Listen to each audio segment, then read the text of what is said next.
ఉదాహరణకు విష్ణువర్ధన్ రెడ్డిని ఉంటారు అనంతపూర్లో. ఇలాంటి కొన్ని స్థానాలు ఉన్నాయి.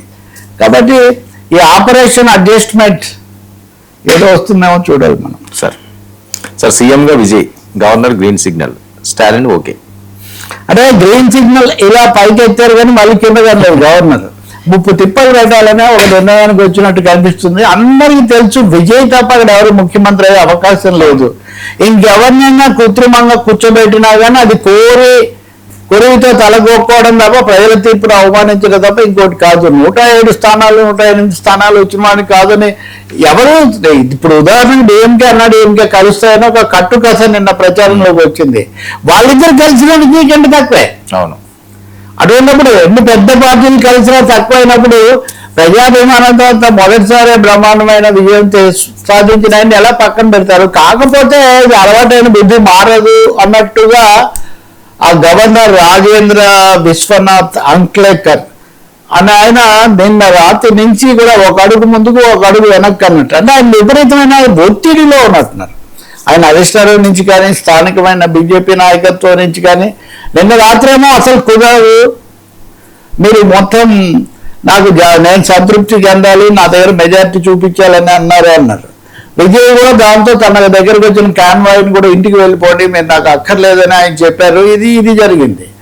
ఇంతలోపల పొద్దున మళ్ళీ వెళ్ళి కలిశాడండి రెండోసారి. విజయ్ కూడా పట్టుదలగా ఉన్నారు, ఆయన ఏమీ వదిలిపెట్టల.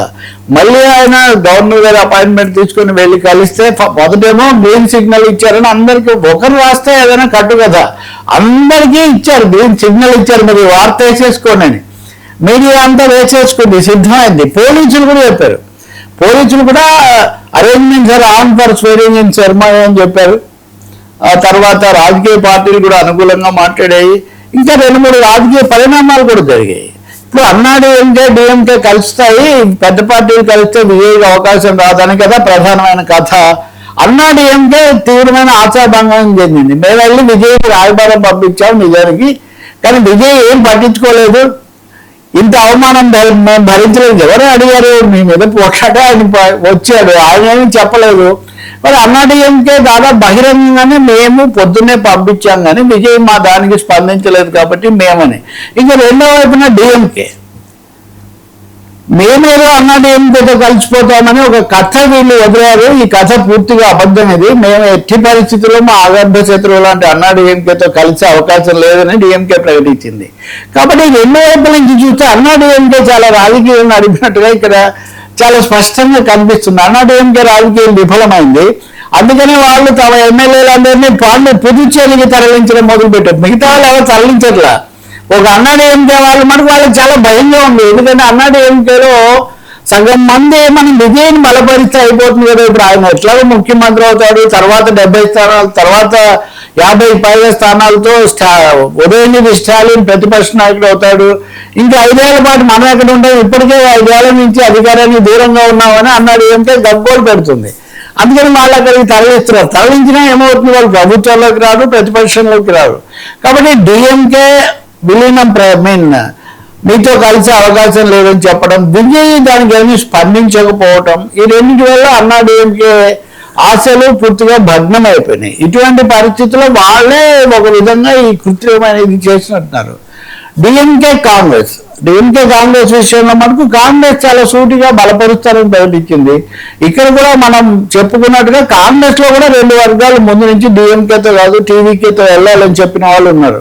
రాహుల్ గాంధీ ప్రచారానికి రాలేదని కూడా గుర్తుపెట్టుకోవాలి. ఎక్కడ ఆయన స్టాలిన్తో షేర్ చేసుకోలేదు వేదిక. తర్వాత రిజల్ట్స్ వస్తూనే విజయ్కి ఫోన్ చేసి అభినందనలు చెప్పారు. సో రాహుల్ గాంధీ అంటే కాంగ్రెస్ అధిష్టానం చాలా స్పష్టంగా విజయ్ వైపు ఉంది.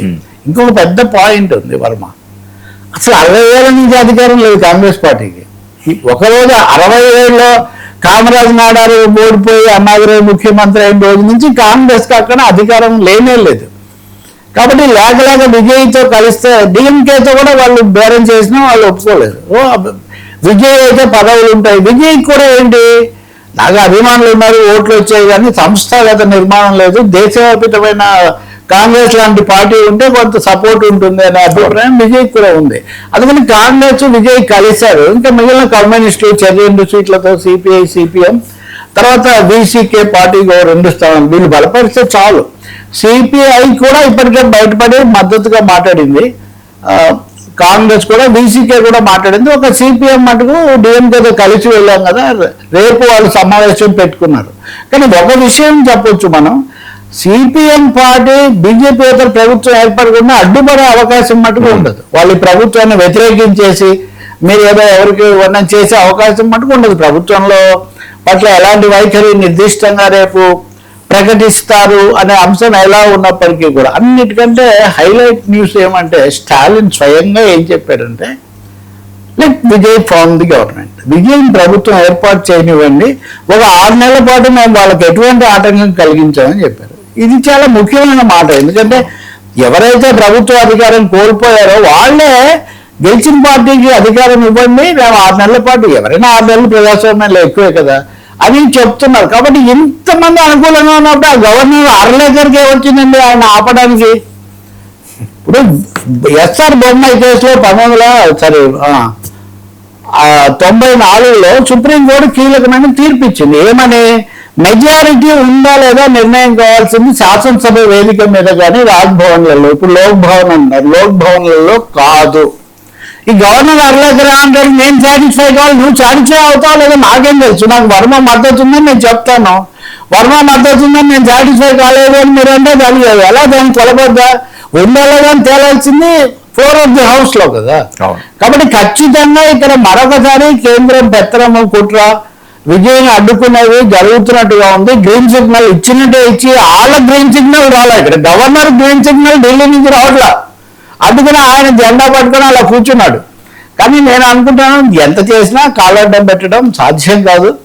విజయ్ ముఖ్యమంత్రి అవ్వాల్సిందే, ఖచ్చితంగా ముఖ్యమంత్రి అవుతారు. అయిన తర్వాత పరిస్థితులు ఎలా ఉంటాయి, అప్పుడు ఇంకా కక్ష సాధింపులు ఎలా ఉంటాయి అనేది ఏమున్నా కానీ ప్రజలు 100 సీట్లకు పైగా ఒక నాయకుడికి ఇచ్చిన తర్వాత, అది కూడా జనాకర్షణ కలిగిన చలనచిత్ర నేపథ్యం కలిగిన వ్యక్తి అయినప్పుడు అతన్ని ఆపడం అన్నది తప్పకుండా అది సమస్యను కొని తెచ్చుకోవడమే అవుతుంది కేంద్రానికి. ఇంకొక మాట కూడా ఉంది, విజయ్ గెలుపుతో నార్త్ సౌత్ డివైడ్ అనేది పెరిగింది. ఇప్పుడు కనుక ప్రజలను కొన్ని ప్రభుత్వాన్ని ఆపితే దక్షిణాది మొత్తం దగ్ధ ఉంటుంది, ఒక తమిళనాడు మాత్రమే కాదు. మీదేమైందా మేము ఓట్లు వేసి గెలిపిస్తే అనే ప్రశ్న ఉత్పన్నమవుతుంది. కాబట్టి ఏదైనా ఆలస్యం చేసి కొంచెం ఆత్మానందం పొందొచ్చేమో, కానీ నేను అనుకోవటం స్టాలిన్ కూడా ఏదో రూపంలో తన కన్వే చేస్తే ఆయన కూడా గవర్నర్కు ఇంతమంది చేసిన తర్వాత ఉండదు. బహుశా రేపటి వరకు గడువు ఇచ్చేట గవర్నర్.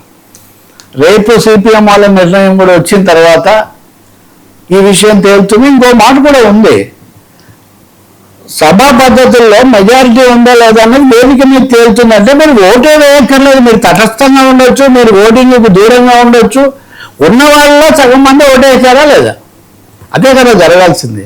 సగం మంది వాళ్ళకు ఉన్నారు. కాబట్టి ఇంకొకసారి కనుక విజయ్కి మద్దతు అవకాశం నిరాకరిస్తే మటుకు చాలా పెద్ద తప్పిదం అవుతుంది. ఆ పని చేయాలనే మనం ఆశించాలి. రెండోది ఆయన అభిమానులు ఎక్కువ మంది కుర్రాళ్ళు, జన్జీ వీళ్ళంతా, వాళ్ళు కనుక అసంతృప్తికి గురైతే దాని ఎఫెక్ట్ చాలా ఎక్కువగా ఉంటుంది. ఇప్పటికే మనం కర్ణాటకలో ఎస్ఆర్ బొమ్మాయి చూసాం, ఆంధ్రప్రదేశ్లో ఎన్టీఆర్ విషయం మనం చూసాం, కర్ణాటకలో యడ్యూరప్పని దొడ్డిదారిన కూర్చోబెట్టి మళ్ళీ ఇంటికి పంపించిన, కుమారస్వామిని పంపించిన ఉదంతం మనం ఇట్లా ఒకటి కాదు అనేకం ఉన్నాయి. మళ్ళీ ఒకసారి చేతులు కాల్చుకుంటాం తమిళనాడులో అంటే వాళ్ళ ఇష్టమే, కానీ అది జరగకపోవచ్చు అనుకున్నాం. విజయ్కి సాయంత్రానికో రాత్రికో తప్పకుండా ఆహ్వానం వస్తుంది. ఇంకోటి కూడా ఈ కాన్వాయ్ని వెనక్కు పంపారు, ఆయనే పంపాడంట, ఎందుకు వచ్చిన కూడా అని, తనే వద్దు సమయం వచ్చినప్పుడు మీరు రండి అని ఆయన చెప్పాడట. రజనీకాంత్ కూడా ఆయన కలిసి శుభాకాంక్షలు చెప్పాడు, స్టాలిన్ కూడా కలిశాడు రజనీకాంత్. బట్ పెద్ద మనుషులు కూడా ఎందుకు స్మూత్ ట్రాన్సిషన్ జరగనివ్వండి అనే అభిప్రాయంలోనే ఇక్కడ ఉన్నారు. సో విజయ్ తమిళనాడు ముఖ్యమంత్రి కావడం తథ్యం, ప్రజా అభిష్టం కూడా అది ప్రస్తుతానికి అది జరగాలనే మనం భావించవచ్చు. స్టాలిన్ కూడా ఓకే అన్నాక, కాంగ్రెస్ ఓకే అన్నాక, సిపిఐ ఇంకా ఇతరులు అన్న తర్వాత పైగా వ్యతిరేకించింది ఎవరు? విజయ్ని చేయొద్దని ఒక్కరు అన్నారా? ఎవరు అనలా. విజయ్కి అవకాశం ఇవ్వద్దు అన్నది ఒక్కరు కూడా అనలేదు ఇంతవరకు. అటువంటిప్పుడు ఎందుకు ఆలోచన చేస్తున్నారు? సరే, బెంగాల్ మాయ సరతో తారుమారు, బెంగాల్లో అరాచకాలు, దాడులు, హత్యలు, మమతా హైడ్రామా. ఇందాకటికి మనం కొనసాగింపు తీసుకుంటే మమతా బెనర్జీ నేను సహజంగా ఓడిపోలేదు, ఇదంతా కుట్రతో ఓడించారు కాబట్టి నేను రాజీనామా చెయ్యను. చేయలేదు రాజీనామా మమతా బెనర్జీ. ఇప్పుడు మిగతా విషయాలు మనం చర్చించవచ్చు, కానీ మమతా బెనర్జీ మీద తీవ్రమైన వ్యతిరేకత ఉంది.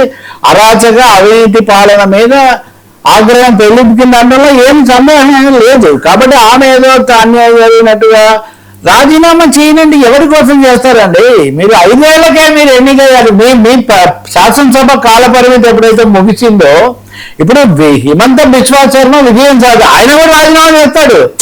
ఓడిపోయిన వాళ్ళే కాదు, గెలిచిన ముఖ్యమంత్రులు కూడా రాజీనామా చేసి మళ్ళీ వాళ్ళు ప్రమాణ స్వీకారం చేస్తారు. ఈ ఊరికైనా వితండవాదము బంకుపట్టుగా Mamata Banerjee type of politics తప్ప ఇందులో ఏమీ అర్థం లేదు. నేను ఇంకా కూడా చెప్పా ఏమని, ఈఎంఎస్ నమోదుబాద్ మొదటి కమ్యూనిస్ట్ కాంగ్రెస్ ఇతర ముఖ్యమంత్రి 57 అయితే 59లో ఆయన డిస్మిస్ చేశారు. పబ్లిక్ సపోర్ట్, ఆయనకు న్యూమరికల్ సపోర్ట్ ఉన్న ఎన్టీఆర్ బ్రహ్మాండంగా ఇప్పుడు విజయ్